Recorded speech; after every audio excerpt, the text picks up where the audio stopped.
Welcome to new TV Telugu. ఇప్పుడు AP top 10 చూద్దాం. కళ్యాణదుర్గం పట్టణంలోని ప్రజావేదిక వద్ద మంగళవారం ఎమ్మెల్యేలు అమిలినేని సురేంద్రబాబు, కాలువ శ్రీనివాసులు విలేకరుల సమావేశం నిర్వహించారు. వారు మాట్లాడుతూ 114 చెరువులకు నీరందించడానికి కృషి చేస్తామని తెలిపారు. ఈ విషయాన్ని అసెంబ్లీ సమావేశంలో తెలిపి పనులు జరగడానికి కృషి చేస్తామని తెలిపారు. రాయదుర్గం, కళ్యాణదుర్గం చెరువులకు సాగునీరు అందించడమే మా లక్ష్యమన్నారు. రైతులను అన్ని విధాలా ఆదుకుంటామన్నారు. ఆంధ్ర రాష్ట్ర మాజీ ముఖ్యమంత్రి వైఎస్ జగన్మోహన్ రెడ్డికి కర్ణాటకలోని ఆయన ప్యాలెస్ వద్ద చుక్కెదురైంది. కర్ణాటక రాష్ట్ర రాజధాని బెంగళూరు యలహంక ప్యాలెస్ వద్ద జగన్మోహన్ రెడ్డి కార్యకర్తలకు మాట్లాడకుండా, కనీసం కలవకుండా లోపలికి వెళ్లిపోవడంతో వైసీపీ కార్యకర్తలు డౌన్ డౌన్ సైకో జగన్ అంటూ నినాదాలు చేసి నిరసన వ్యక్తం చేశారు. నరసాపురం ఎమ్మెల్యే బొమ్మిడి నాయకర్తో కరచలనం చేసేందుకు విద్యార్థులు ఎగబడ్డారు. పశ్చిమ గోదావరి జిల్లా మొగల్తూరు జిల్లా పరిషత్ హైస్కూల్ నందు విద్యా సామాగ్రి కిట్లను పంపిణీ చేసేందుకు వచ్చిన ఎమ్మెల్యే నాయకర్తో కరచలనం చేసేందుకు విద్యార్థులు ఒక్కసారిగా ఎగబడ్డారు. దీంతో ఎమ్మెల్యే నాయకర్ కంగారు పడకండి అంటూ విద్యార్థులందరితో కరచలనం చేశారు.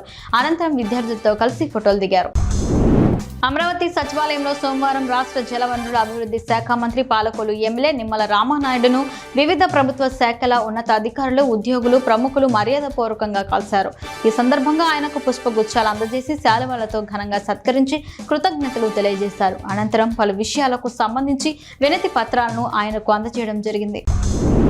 జూలై 1వ తేదీ నుంచి పింఛన్ల పెంపుపై మంత్రివర్గంలో చర్చించినట్లు సమాచార, పౌర సంబంధాల శాఖ మంత్రి కొలుసు పార్థసారథి తెలిపారు. తాడికడపలోని ఆయన క్యాంప్ కార్యాలయంలో విలేకరులతో మాట్లాడారు.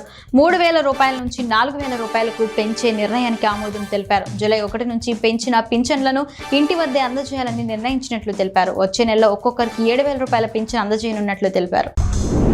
పాఠశాలల్లో విద్యార్థులకు సీజనల్ వ్యాధులు ప్రబలకుండా జాగ్రత్తలు తీసుకోవాలని నాతవరం ఎంపీడీఓ కె రాంబాబు అన్నారు. స్థానిక మండల పరిషత్ సమావేశ మందిరంలో ప్రధానోపాధ్యాయులకు ప్రత్యేక సమావేశం ఏర్పాటు చేశారు.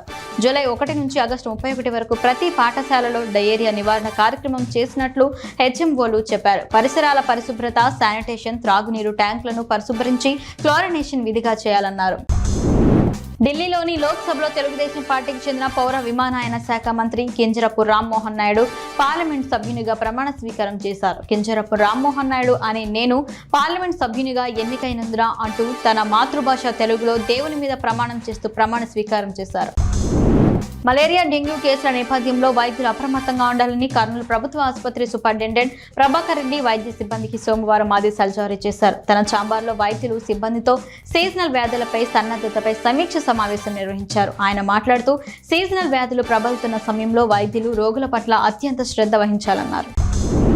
వాలంటీర్లను కొనసాగిస్తారా లేదా తొలగిస్తారా అనే అంశంపై ఇవాళ సీఎం చంద్రబాబు అధ్యక్షతన జరిగి కేబినెట్ భేటీలో ఎలాంటి నిర్ణయం తీసుకోలేదు. వాలంటీర్లను పక్కన పెట్టేసినట్టేనా అన్న ప్రశ్నకు మంత్రి పార్థసారథి స్పందించారు. వాలంటీర్లను ఏ విధంగా ఉపయోగించుకోవాలో ప్రభుత్వం ఆలోచన చేస్తోంది. జూలై 1న పెన్షన్ల పంపిణీ బాధ్యతలను మాత్రం సచివాలయం సిబ్బందికి అప్పగించాం అని ఆయన వెల్లడించారు.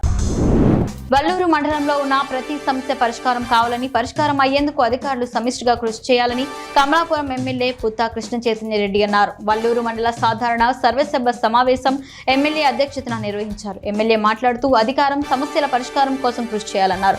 వేగవంతంగా రెవెన్యూ శాఖలు ధృవీకరణ పత్రాలు మంజూరు చేయాలన్నారు.